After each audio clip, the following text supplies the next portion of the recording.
Hello, bachcho. Let's read this question. The question says, explain in detail Gibbs energy and spontaneity of the reaction. Now, the key concept for this question is spontaneity.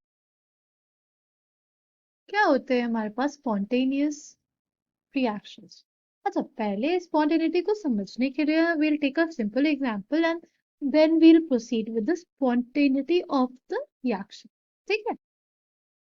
Suppose ये हमारे पास कोई हिल है, ठीक है, और हिल के top पे हमारे पास एक पत्थर रखा हुआ है, ठीक। तो अगर हम इस पत्थर को हल्का सा पुश देंगे तो क्या होगा? ये पत्थर will roll down and reach the bottom of the hill, ठीक। पर क्या ऐसा हो सकता है कि अगर इस पत्थर को हमें इस हिल के टॉप पे भेजना हो तो हम जितना वहां पे फोर्स लगाया था वो लगा दे तो ये टॉप पे पहुंच जाए? क्या इसको हम यहाँ पे पहुंचा सकते हैं क्या? नहीं पहुंचा सकते हैं, ठीक है। इतने हल्के से पुल के साथ इसको लोग टॉप पे नहीं पहुंच सकते, ठीक। तो जिसमें हमें कोई एफर्ट ना करना, इसको हम लोग बोलते हैं स्पॉन्टेनियस। इसको हम बोलते हैं स्पॉन्टेनियस, जो एक हल्के से पुश के साथ हो जाए, जो विदाउट ज्यादा एफर्ट के हो जाए, उसको हम बोलेंगे स्पॉन्टेनियस। और जिसमें हमें ज्यादा एफर्ट लगाना पड़े, इस पत्थर को, ये जो पत्थर है हमारा, इसको अगर हमें ऊपर ले जाना है तो उसके लिए क्या करना पड़ेगा? उसको, पत्थर को कैरी करके ऊपर ले जाना पड़ेगा, राइट। पत्थर को हमें कैरी करके ऊपर ले जाना पड़ेगा। तो यहाँ पे क्या हो रहा है? यहाँ पे मेहनत लगेगी, बहुत ज्यादा मेहनत लगेगी। यानी ये कैसा रिएक्शन हो गया? ये हमारे पास एक नॉन स्पॉन्टेनियस, लाइक। अगर हम लोग अपना दूसरा एग्जाम्पल देखें, दूसरा एग्जाम्पल बेस करते हैं हम लोग।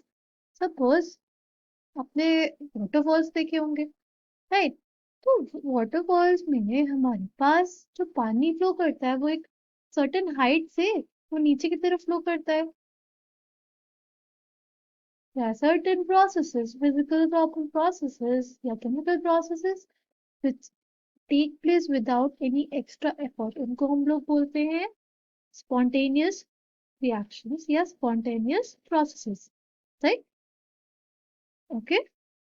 जैसे अगर हम लोग, अगर बात करें स्पेसिफिकली स्पॉन्टेनियस रिएक्शंस की, तो हम लोग एग्जांपल देख सकते हैं रस्टिंग ऑफ आयरन का।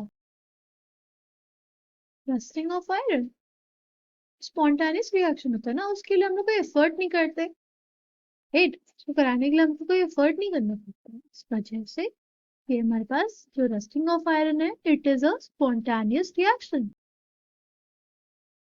ठीक। फिर अगर हम लोग बात करें जो हमारी बॉडी में रेस्पिरेशन होता है, वो भी तो हमारे पास क्या है? स्पॉन्टेनियस रिएक्शन, ठीक। फिर हमारे बात करें melting of ice, melting of ice is spontaneous, है। आई होप आपको समझ में आया होगा कि हमारे पास स्पॉन्टेनियस रिएक्शंस क्या होते हैं, स्पॉन्टेनियस प्रोसेसेस क्या होते हैं, ठीक है ना। अगर हम लोग बात करते हैं गिब्स फ्री एनर्जी,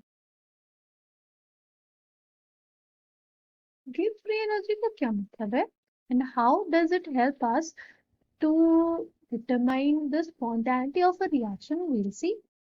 पहली चीज, ये free energy, Gibbs free energy क्यों लेते हैं?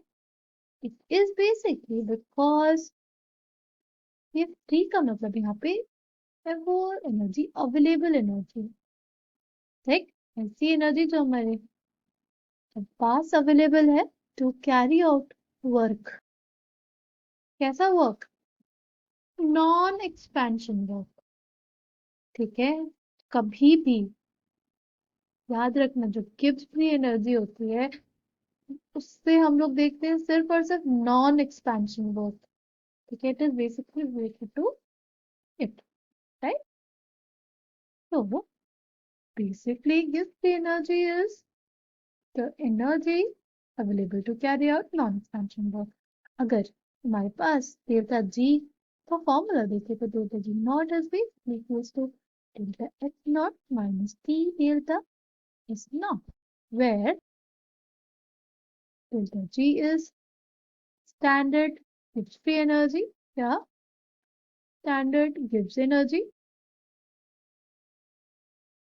We have delta H as standard enthalpy.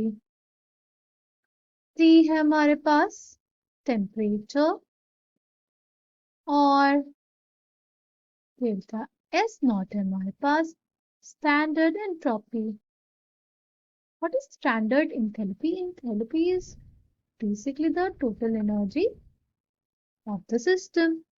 और एंट्रोपी की अगर बात करें, entropy is basically the randomness.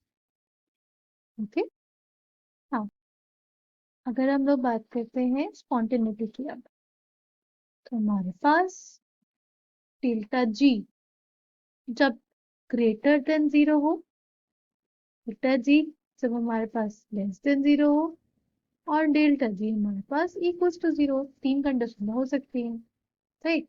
Delta G जब ग्रेटर देन 0 होगा तो हमारे पास जो रिएक्शन होगी वो नॉन स्पॉन्टेनियस होगी. जब हमारे पास डेल्टा जी ग्रेटर देन 0 होगा, रिएक्शन हमारी नॉन स्पॉन्टेनियस होगी. जब डेल्टा जी लेस देन 0 होगा तो हमारे पास जो रिएक्शन होगी वो स्पॉन्टेनियस होगी. और डेल्टा जी जब हमारा 0 पे रहेगा तो हमारी जो रिएक्शन होगी वो इक्विलिब्रियम पे होगी. ठीक है. I hope you understood it well. Thank you and all the best.